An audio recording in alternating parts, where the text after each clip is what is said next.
Tonight on NewsVision, Lewiston, Maine has fallen victim to the gun violence epidemic in the United States. We will tell you what happened and bring you the latest.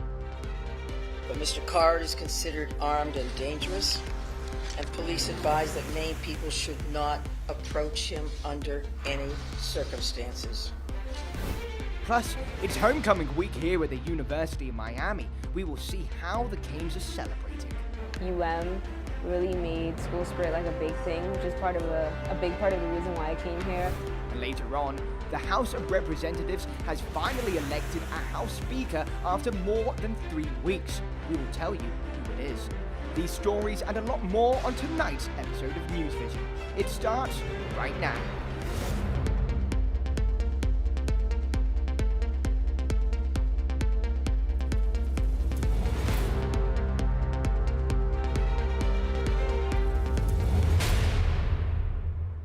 Hello and welcome to NewsVision. I'm Harvey Duplock.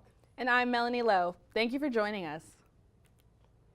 At least 18 people are dead and another dozen injured after 2 mass shootings in Lewiston, Maine last night.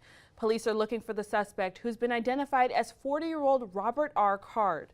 Authorities say he's currently on the run, armed and dangerous. Yesterday, Card opened fire in a bowling alley, then a bar, sending people running behind bowling pins and hiding under tables.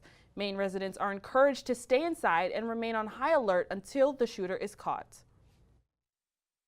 But Mr. Card is considered armed and dangerous, and police advise that Maine people should not approach him under any circumstances. Schools, doctor's offices, and grocery stores within a 50-mile radius of Lewiston are closed until further notice. The suspect may have fled Maine aboard his 15-foot boat, so the search for the shooter has expanded to land and sea, with the Coast Guard searching for him as well. 7 years ago, a gunman affiliated with ISIS opened fire on the LGBTQ nightclub called Pulse in Orlando, Florida, killing 49 people and injuring more than 50. Now plans to create a memorial for the victims of the Pulse nightclub shooting are moving forward. This week, the Orlando City Council voted unanimously to buy the Pulse nightclub site for $2 million. There are plans for it to become a permanent memorial to the victims of the shooting. Orlando City leaders say the purchase of the Pulse property does not absolve the owners of any lawsuits. Faculty, students, and staff of one university in Miami have been left jobless and homeless after their institution suddenly closed its doors a few weeks ago. Ethan Gainey has the story. Artist Judith Burke King, a professor of 15 years, loved teaching and had no plans to retire. I learned as much from my students as they did from me. So the first thing that happened as far as personal impact was I knew I was losing that and would never regain it. Judith worked at Miami International University of Art and Design, a branch of the Art Institutes. But on Friday, September 22nd, an email was sent around announcing the system of schools will be shutting down September 30th. This affects 8 campuses nationwide, including Miami's, and thousands of students and faculty. The email says in part that a culmination of events over the past decade, both external and internal, to the campus operations has forced the closure of this system of colleges. It was very shocking, like being broken up with over text. It was kind of that, just like, wait, you know, like my whole life is changing right now, and I'm just reading about it like over my email. We were truly terminated at that time. We had another week to clear out our stuff from the school, but there was no further communication after that email. As far as school-provided resources go, they're minimal. Any page on the Art Institute's website will redirect to this page, which essentially just says that they are closed and gives links for requesting transcripts and transferring credits. From my perspective, the reach out has been moderate. You know, I'm not looking to go to another school right now, so I can't really fully tell. Zachariah finished his associate's degree in fashion design a day before the email went out, but others don't have any sense of security. The international students were hit especially hard because many international students take the summer off, so they have used up their 1 grace period for their visas. And we have a lot of international students. Judith is now a little over 2 weeks retired. but says an abrupt retirement doesn't compare to what others are going through. I'm the least of the worries. My colleagues, though, who obviously are dependent upon their salaries to pay rent, to raise their families, etc., are obviously scrambling. A closure leaving these artists with a canvas of uncertainty. The University of Miami kicked off its homecoming celebrations this week. The year's theme, Leave Your Legacy. Charlie Hill joins us now live at the Watsco Center to tell us about the homecoming events this week and even a special guest. Charlie, who is it? Harvey, Melanie, I am so missing my hometown of Atlanta right now, so I'm very excited to be welcoming Quavo to the University of Miami for this year's homecoming concert. So HP Hurricane Productions brings artists to the campus every year, and after various clues on social media about who it could be, it was revealed that it would be the Atlanta native and Migos member. So the Watsco doors already opened at around 6 o'clock, and the concert starts at 7:30. But enough about me repping the A. Homecoming is about so much more. So reporter Darrell Creary has the information about the significance of homecoming traditions. It's homecoming week on campus, and while the football team prepares for one of their most important games for the season, University of Miami students take center stage to celebrate the strongest of what the university has to offer: diversity.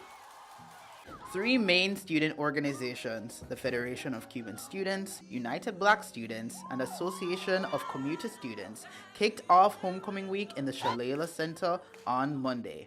Competition rose in a rich talent showcase that focused on the arts and teamwork skills of students. And with all organizations represented in this year's homecoming committee, students will have to see if UBS will take the homecoming trophy for a 4th year in a row or face a new challenge. All the excitement around homecoming week has made many students reflective on the importance of community, with some calling it pivotal to the UMiami experience. UM really made school spirit like a big thing, which is a big part of the reason why I came here. I like all the traditions we have, like especially during homecoming and football games and pep rallies and all that. I really do value it. Reporting for UMTV, I'm Darrell Creary. All of this activity with homecoming events is expected to wrap up tomorrow at Lake Osceola for the boat burning showcase. It's an old tradition that will hopefully bring some good luck this weekend for the homecoming game against the University of Virginia. Live from the Watsco Center, Charlie Diane Hill, UMTV. Thank you, Charlie. And one homecoming activity has given Canes the opportunity to give back to the Miami community. UM's committee called Hurricanes Help the Hometown Unsung Heroes joined other organizations in Miami to provide service to those in need. Students participated in activities such as making cards, bracelets, and goodie bags that will be sent to the homeless shelters, hospitals, schools, and the Humane Society, among others. All of the student leaders at the event are dedicated to service and making the Miami community a better place. So I think it impacts the Miami community because we're touching every aspect of it. We're touching different schools. We're donating pencil cases with school supplies. We're donating to Humane Society for animals, children's hospitals, homeless shelters. We're truly impacting and touching every point of our local Miami community. Hurricanes Help the Hometown is an event that happens every year for more than 10 years. One retirement home not far from campus has hosted a mini walk for Alzheimer's just in time for Alzheimer's Awareness Month in November. Kayla Butter has the story. Maya Perez has spent the better half of the year volunteering at the Palace Retirement Home in Kendall after the death of her great-grandfather to Alzheimer's disease. And it's events like the home's recent mini walk for Alzheimer's that bring her the most joy and connection with her community. I feel like unfortunately it's so common nowadays that whether you don't know about it or you do, someone is going to get hurt by it in your near vicinity. According to the Alzheimer's Association, close to 7 million Americans of all ages have Alzheimer's. It's considered the most common type of dementia. The Palace Assisted Living Home, which specializes in memory care, hosted its mini Walk for Alzheimer's to help raise awareness, support, and research for the disease in preparation for Alzheimer's Awareness Month in November. We want people to feel relaxed about it. I mean, Alzheimer's is not an easy topic to talk about or to be around. So as much fun as we can make it, we try to make it so the family members can be comfortable, the residents themselves can be comfortable in the community. Miami Heat cheerleaders and mascot Bernie performed to music played by a live band to kick off the event. Family, nurses, and community members enjoyed food, music, and a professional photo booth. And kids were welcomed with face painting, a bounce house, and sweet treats. I like how it focuses on all the residents here, and it really focuses on their needs and made them feel seen.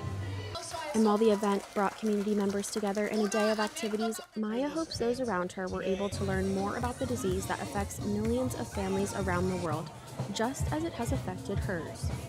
I feel like slowly, the more events that happen, whether it be this, bigger events, smaller events, everyone's gonna bring attention to Alzheimer's, and it's really gonna become more seen and known and acknowledged rather than just, they just forget people, because it's more than that.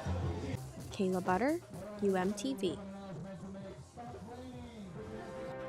We'll take a short break now, but when NewsVision returns, we'll give you updates on the new Speaker of the House and the latest on the war in Israel. Stay with us. Maybe you can make retirement happen. After all, you made her college years happen. Opening that education savings account when she was little. Spearheading a campus tour. And another, and another, and another, and another. Bam! Deciphering financial aid. She was like, what? But now she's like, you aced planning for college. Now get the tips you need to get on track at aceyourretirement.org.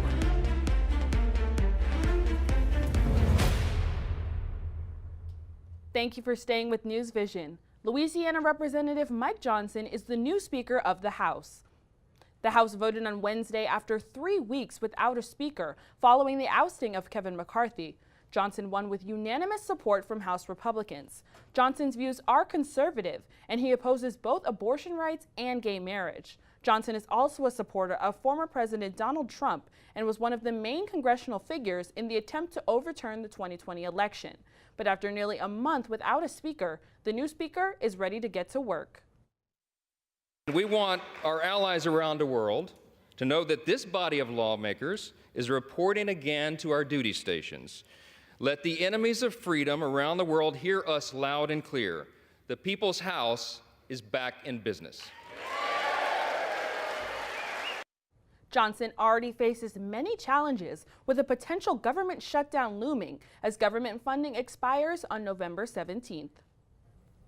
Former President Donald Trump took the stand in a New York courtroom to testify against Michael Cohen, his former attorney, but it has not been a smooth trial. During the mid-morning break of the trial, Trump told reporters that Judge Engoron was a very partisan judge after he barred Trump from talking about courtroom staff during the break. When Trump was questioned about his statements, he claimed he was talking about Cohen, not the judge. But the judge did not find Trump's defense credible and fined the former president $10,000 for violating a gag order. I saw a defeated man.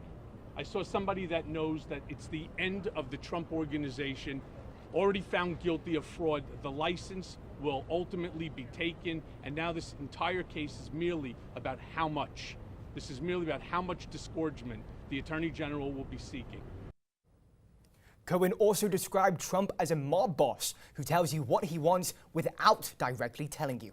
Trump's lawyers are planning to appeal the gag order, and Trump is returning to Florida after the 2-day civil fraud trial.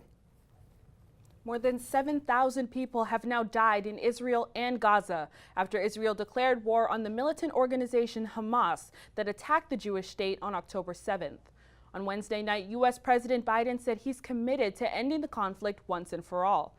Biden's comments came after his meeting with the Australian Prime Minister Anthony Albanese at the White House. During a joint press conference, the two leaders expressed their desire for the creation of a Palestinian state. That means ensuring Hamas can no longer terrorize Israel and use Palestinian civilians as human shields. It also means that when this crisis is over, there has to be a vision of what comes next, and in our view, it has to be a two-state solution. Prime Minister Albanese also condemned Hamas. However, the focus of the meeting was the American partnership with Australia. They discussed a handful of joint initiatives, including plans to launch space U.S. missions from Australia. And after 2 weeks of pro-Israel events on campus, Monday marked the first in support of Palestine. And our reporter Daryl Barnes was there. Pass the blame onto the people around you. While many students spent the first night of homecoming celebrating, Palestinian students like Mona Abuzara spent it another way, mourning. I wasn't in support of what happened October 7th, but I want to hear people speak up the same way they did then to the 5,000 people that are murdered right now. It's been 19 days since war broke out in Israel and Palestine, and here in Miami, students have been fighting a version of that same battle. I know you good. We just didn't feel safe on campus in general. I didn't show up to campus a week after everything happened. So on Monday, Palestinian students organized and hosted a vigil, the first pro-Palestine gathering on campus since the war began. 2 weeks ago, the University of Miami sent out this email saying that the school stands in solidarity with Israel. And that's why so many of the students that were here today have been upset. They're saying that the school hasn't been supporting its Palestinian community. All of us felt very isolated and kind of demonized by the campus. Just days after the email, the Arab student organizations created an Instagram called Canes for Palestine. Here, they posted messages calling out UM's leadership and the email siding with Israel. I want to see a statement talking about the 5,000 people that were murdered after October 7th too. And that just seems impossible in this institution. UM did not respond to requests for comment, but Mona says she hopes Monday's vigil can be the start of a more accepting campus. I'm really happy that this event happened today because it showed me who shows up, who learns, who looks for other perspectives, who listens to Palestinians, who knows we exist. For UMTV, I'm Daryl Barnes. And last night, another event was held to educate students on the history of the conflicts between Palestine and Israel. The event was held at the Rock Plaza by the Canes for Palestine group. South of here, Hurricane Otis made landfall as a strong Category 5 storm with maximum winds sustained at 165 miles per hour near Acapulco, Mexico. Computer models agreed the storm would make landfall as a tropical storm, but warm ocean temperatures rapidly intensified Otis to a monster storm. According to the National Hurricane Center, Otis is the strongest hurricane to ever make landfall on the Pacific side of Mexico. The storm underwent an 80-mile-per-hour increase of winds in just 12 hours. Videos and photos on social media show catastrophic damage in the area, with the extent of the damage not fully known due to outages in the region. Well, Melanie, hopefully there's no hurricanes coming to Miami anytime soon. Definitely. With homecoming and Halloween festivities this weekend, I'm hoping that the weather will hold out. Well, to find out, let's send it over to our student meteorologist, Quinn Davidson. Quinn, my Halloween costume doesn't include an umbrella. Will I be okay? Melanie, you should. We'll be having the same kind of setup we've seen over the past few days here in South Florida, with gusty winds and those showers coming in very fast and leaving fast as well. Comfortably sitting right now in Coral Gables at 81 degrees, nothing too crazy, nothing too hot, but craziness is these wind gusts. I know a lot of UM students are heading to Key West this weekend for Halloween, and look at these futurecast wind gusts. 11 p.m. Saturday, 33 miles per hour wind gust in Key West, 22 miles per hour here in Miami, and we're looking at that trend continuing over the next few days as well. 30 miles per hour on Sunday, not looking like this is going to let up anytime soon. And speaking of king tides, it is again that season here in Miami. We have a full moon coming in this weekend, which is going to make those high tides even higher. So if you do live in a coastal flood prone region, be sure to keep an eye on those coastal flooding spots because we have a coastal flood statement in effect here in Miami, a high surf advisory for our beaches until 8 p.m. and a small craft advisory in effect as well. Halloween weekend, we're looking at breezy conditions, sun and wind, and some showers with temperatures in the mid-80s. And what is Halloween looking like here in Miami? Let's check our Ouija board. And we see sunny with some showers, 85 degrees. Sounds absolutely pleasant and perfect. I cannot wait for those spooky weathers. Looking at our 7-day forecast, temperatures remaining in the mid-80s and lows in the 70s. Wyatt? All right, thank you, Quinn. Miami women's basketball tips off its season in 2 weeks, and 2 Hurricanes guards have gone from friends to leaders. More on this duo and more with sports after the break. Every day, thousands of kids start vaping. And I can't let this happen to my kid. Of course, it's awkward to talk to your kids about the dangers of vaping. Hey, bestie, how's sketches, baby? It's hard to get their attention. Ready? Go. Yes, look at that. You even turn yours over. So if you want to talk to your kids about the dangers of vaping, you have to get it trending. Right, Backpack Kid? Let's do it. First, invite your kid to do the vape talk. Let's try this. All right. Why is he here? Yeah, I gotta get it trending, honey. Come on.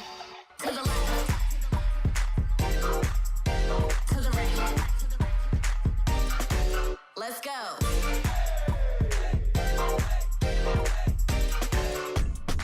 Oh, honey, can we talk? Yeah, what's up? I see a lot of your friends vaping. Visit talkaboutvaping.org for tips on when and how to have the vape talk.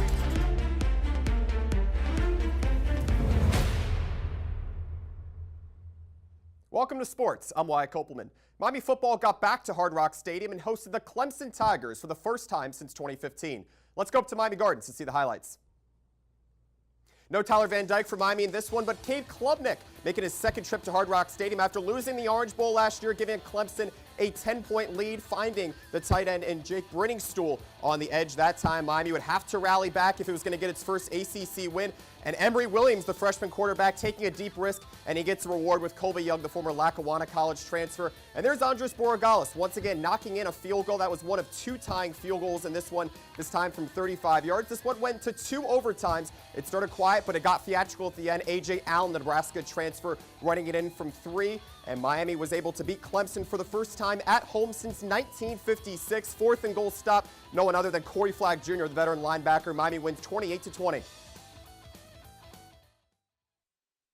Obviously, our guys have been working hard. There's a lot of personnel enhancements as well up front at the line of scrimmage. And they just took the field with an attitude of not being denied and really committed to making this a slugfest.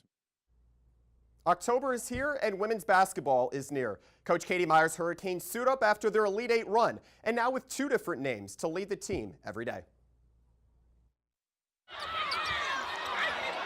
Coming out of high school, Hurricanes guards Jalea Williams and Lachey Dwyer brought talent and drive to Miami women's basketball.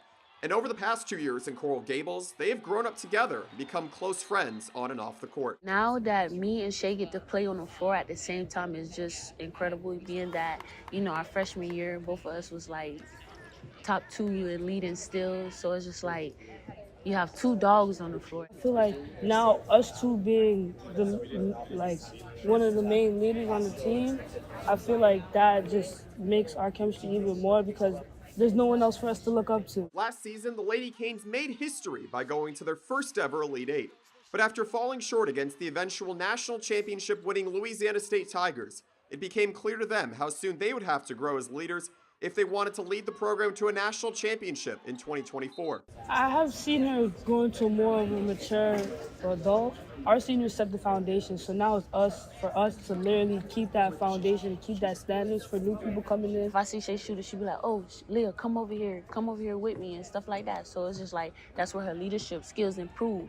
So just by her being that off the court, it brings it to on the court, and it's just create a bigger and better body. Leading a college basketball team that wants to compete for national championships is undoubtedly challenging.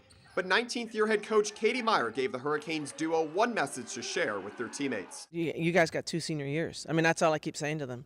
Like, you're seniors twice. You're going to be seniors twice. They've been kind of waiting to lead, waiting to see what the team needs from them. And while Williams and Dwyer want to establish their own leadership styles, they know past leaders have provided them with some blueprints on how they should lead. I was already in meetings with the captains and just sit back and watching how they lead, and I just took their directions and on how they did it, and I went with it.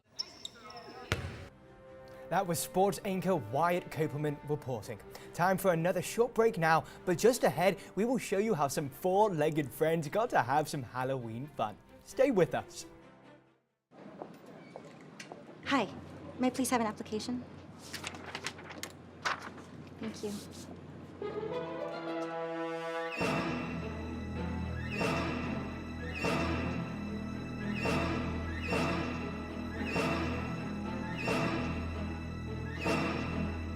Skip the drama. Get your diploma. Okay. Take that first step towards a better future. Find free adult education classes at finishyourdiploma.org.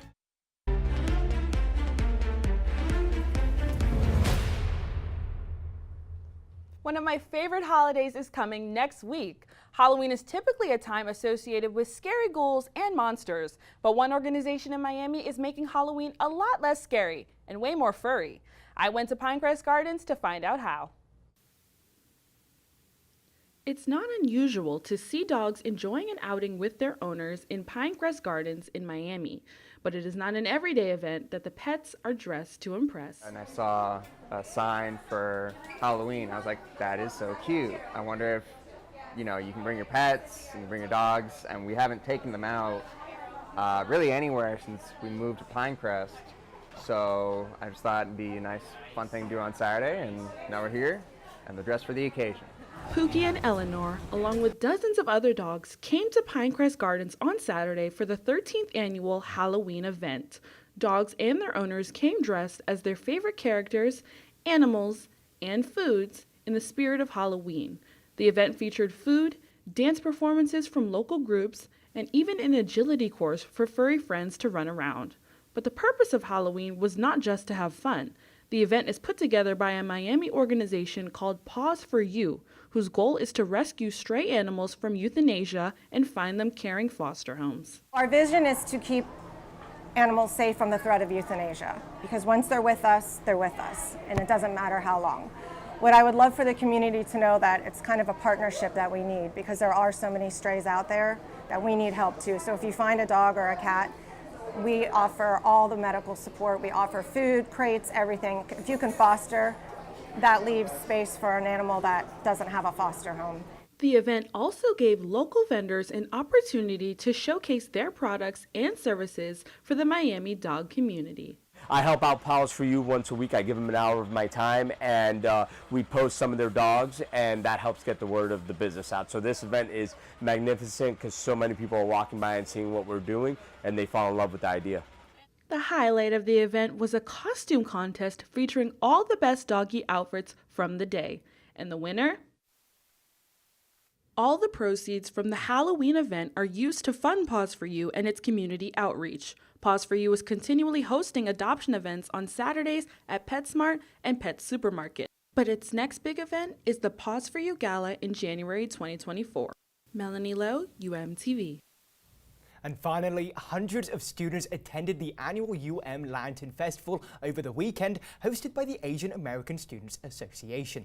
The night was filled with traditional Asian dishes, games, boba, and lantern decorating. The event included a wide variety of student organizations, such as the Filipino Students Association and the Queer and Asian Affinity Group. Lantern festivals are celebrated around the world as part of the Mid-Autumn Festivals. It just gets so many different cultures involved, and it's all significant to them in different ways, and it's awesome.